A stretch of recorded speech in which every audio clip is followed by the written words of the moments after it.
तर भाजपा आमदार राजन नाईक आणि बहुजन विकास आघाडीचे माजी आमदार हितेंद्र ठाकूर यांच्यात चांगलीच जुंपली आहे। आपण पाहतोय पालघर जिल्ह्यातील आचोळा इथल्या प्रस्तावित रुग्णालय आणि वाढीव पाणीपट्टीच्या मुद्द्यावरून राजन नाईक यांनी सभागृहात प्रश्न उपस्थित केला होता।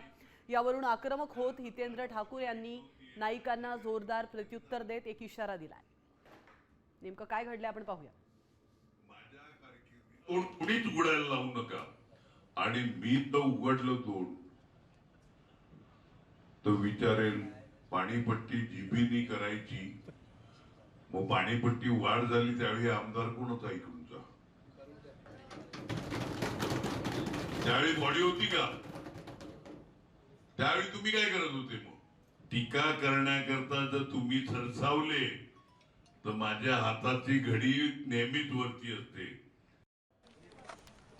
साम टीव्ही मला बघायला आवडतो कारण त्यावर दाखवल्या जाणाऱ्या बातम्या रिलेट करतात।